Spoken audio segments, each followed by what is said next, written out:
Hey, ladies and gentlemen, this is John on again, and I'm here to present part 3 of my presentation, my evidence actually against the Escondido police gang, also known as a Escondido Police Department here in Police State, California, guys. Here we go. So I'm going to do the best that I can here. This is kind of difficult. It's been really a long process going here through my head to try and make sure that I get everything right. My girlfriend has just to lend me her phone for some of this next part of my presentation, but I just wanted to put some things to your attention real quick about what this is about, a little bit about myself. You know, I'm 52 years old. I'm retired. I'm disabled. I haven't worked for a long time, and I've been, wound up on the street due to my business not doing well and things like that. Just normal stuff that happened, and got behind on some bills. Had my faults. Wound up in the streets. I've had a few girlfriends, relationships, people that have died out here, women. It's really sad to see that happen. Maybe I'll just put this up a little bit like this. It doesn't matter much, but yeah. So, and I had to write some of these things down because there's so much thought that I had to put in this. I can't get, because of this gang, I can't get to my doctors. They put these warrants out for my arrest for nothing because I had to beat somebody in the head with a microphone stand when I was playing music a couple years ago, stole one of my guitars, and decided to arrest me because the person who had did it in court was actually, its name was something like Raisin, okay? Maybe I'll give you the rest of the name later, so you look out for this person in Escondido. Alicia Ricks, okay? This black boy, girl-looking thing attacked me. So anyway, and so I had gotten on probation for that. It was dropped down after months of taking it through back by a public pretender named Laura Copsey from the Public Defender's Office of Vista or whatever it is. That ignorant piece of crap had got me into it, lowered it to an assault or something, and 3 years probation or something, whatever it was. But now that every time something happens to me, because they see I disagree with the policies of the police department violating my constitutional rights with these contracts down here that we see all the time. Okay, that I showed you. Here's, kind of got some more of them out here, or 2016, 2018 contracts that they've been shoving up my butt, trying to get me to sign. I signed non-assumption to all of them. Okay, we're going to get back to this one over here. This allegedly double-ticketed me with somebody else's name because non-assumption doesn't mean anything for them to sign it they don't like, but a police officer on their force, or maybe more than one, is using it to gain financial from, I guess, maybe suing with these tickets signed with somebody else's name, trying to, cover it up. It's I'll show you, it's crook stuff. They're crooks. Okay, I'm, trying to extort everybody, and then they don't want me signing non-assumption, but using my signature for something else. Okay, I'm going to show you that. God, I mean, they're a threat to me to get to my doctors. I can't make appointments. I got to hide out here in another city. It's kind of in somebody's place.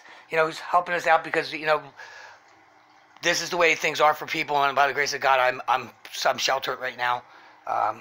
Paying my way, which I've always wanted to when I can afford it.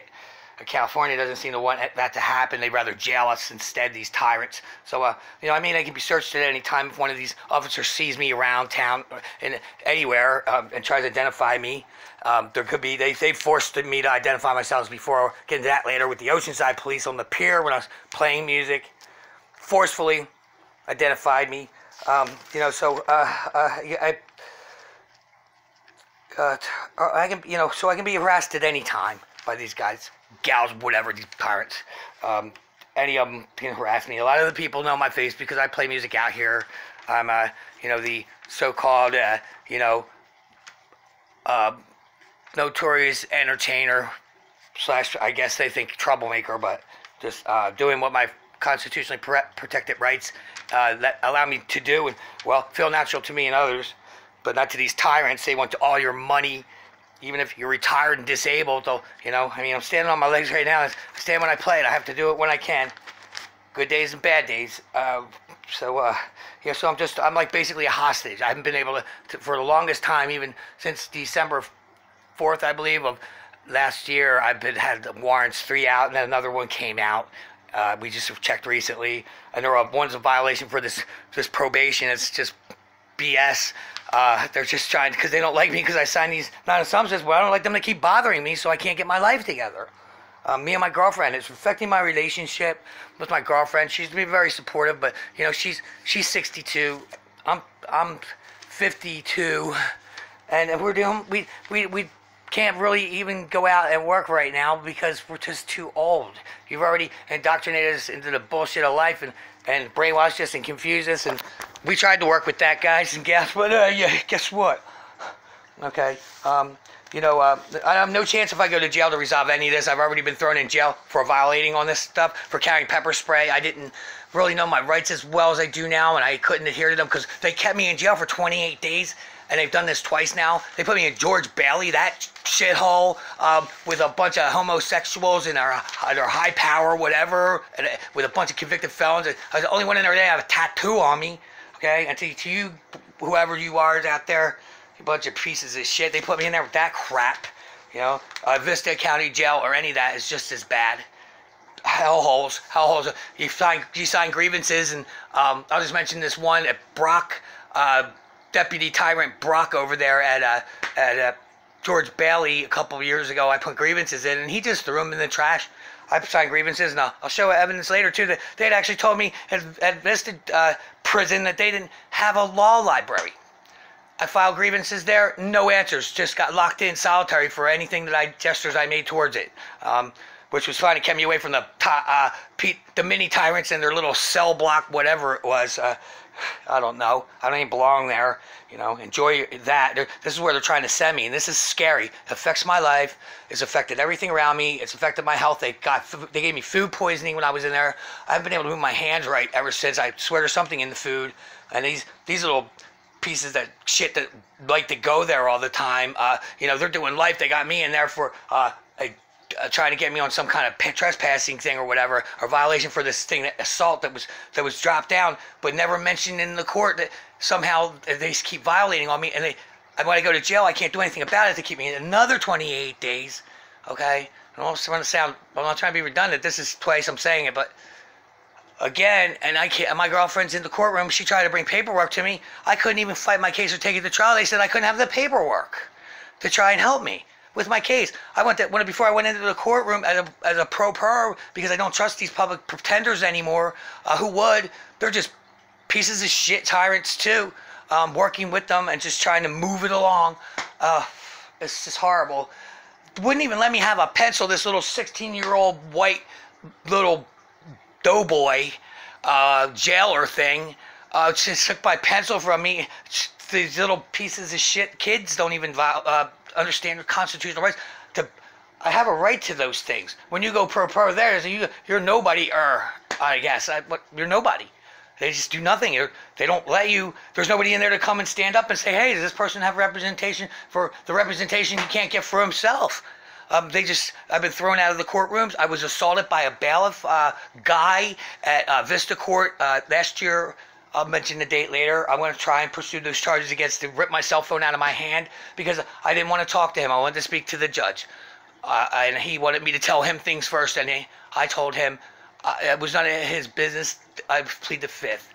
And then I was recording with my phone because had his fancy dollar store flasher blinker thing from the chargers to the phone to look so intimidated to this child that he ripped my phone out of my hand when I told him that it was none of his business what I was doing with my phone.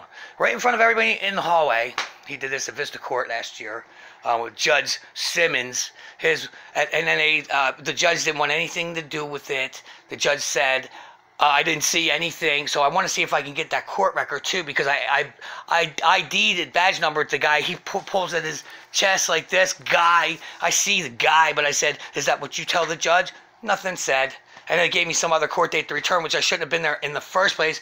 But I'm being forced to go to these court hearings, and then if I don't at least go to just look dumb there at least once, then they look at it as if I went to court and I am responsible to something. And I didn't appear again because I didn't want to go back because I was assaulted. I was thrown out by the sergeant who gave me my phone back, took me back, and he made me show him that I didn't videotape anything. I showed a video that my girlfriend was, I'm at the courthouse, dear, and he's like, hey, you did videotape something. I'm going, Jesus Christ. So takes me back into the courtroom, and well, don't be videotaping, don't be audio taping, nothing. Oh, and the signs that used to say in the Vista courthouse, no cameras. I went back a little bit later, about a week, for my girlfriend's case that they tried to railroad her into some shit for a camping ticket or something, and keeping away from here, getting out of Escondido, these tyrant bitches trying to throw us out. Those signs were removed. And I was in December, I believe, or November. It was a week later, so probably November. But I hadn't gone back to my hearing yet. But I was there, and I was walking everybody to the shithole at the front door. I was going to be a witness, and her public pretender told her that I was outside the courtroom acting a certain way, and I wouldn't be a credible witness. Probably right, but I was frustrated. At this point, you just do things. You're frustrated. Tag along here. Hopefully, so many people still respond to this. Make sure they don't do this to you. If I'm the only person and it's ignored, well, then I guess it's the way it is. It seems to be ignored right now, but I just need to post this. It's evidence for my case. It shows people what the possibilities are here to be ruined if your life is anything to be valued in this area of Southern California, particularly in North County, where I'll say where I'm living now. Been living for a long time, 20 years almost. So anyway, I'm going to get off of this right now. I'm going to get my girlfriend's camera, get back to showing Devils, and if there's anything else that, I just want to get to, oh God, no chance in jail to resolve anything. It's important. Also, let's see, we're getting up to 11 minutes, getting a little high here. I've been falsely in prison for invoking my rights. I'm signing on some to these contracts here, and they're just ignoring it and saying, no, I'm going to throw you in jail anyway. I have also some where an officer, this one I'm going to get to, this Adon Martinez, whatever Adon is, in the Don a pimp or something. This fag boy, okay, he knows it too. It threatens me, or it does arrest me, falsely arrest me last year, and we'll review that on as only the audio of their body cam that they gave to me on a discovery for some other case they tried to prosecute me on, which I think they just might have even tried to wrote in there. I think it says judge entered plea or some kind of shit to get out of whatever they're getting into with me to keep it going, and then come back at me again. All right. So yeah, this guy, he's a piece of shit, but he says it right on there that he's going to arrest me, and he does. And there's a part in there where he actually gives me my shit back, and it leaves all it out inside of the police station while my girlfriend is left in the rain on the other side of town trying to get what they left there to her. Okay, when they kidnapped me because I signed non-assumpsit on this day and date under Mr. Jose, whatever that is, with Guadalupe, who knows, Rodriguez. All right, this crap, and I'll try to get that clear. But let's see here. Okay, this is blinking. I guess that still means I'm recording. But this one here, this is the one they gave me in court. Okay, or not in court. Yeah, they sent me this discovery, gave it to me by hand or something, non-assumpsit, on the same day. Well, it should be the same day. The same ticket number. There you go. You can see it right there. But we're gonna go over it one more time. I just want to get started on that. So see that, right? The tickets are the same number, 525-480E, as in elephant in the room. So. Let me break off of this right now, and that'll be part 3. Okay, I'll make a note that it's going to be part 4 next, because it's going to take me a while to get this done. So I'll upload this, and stay tuned. Please pay attention. If it's interesting to you, pay attention. All right, and help me out just by helping yourself. All right, God bless.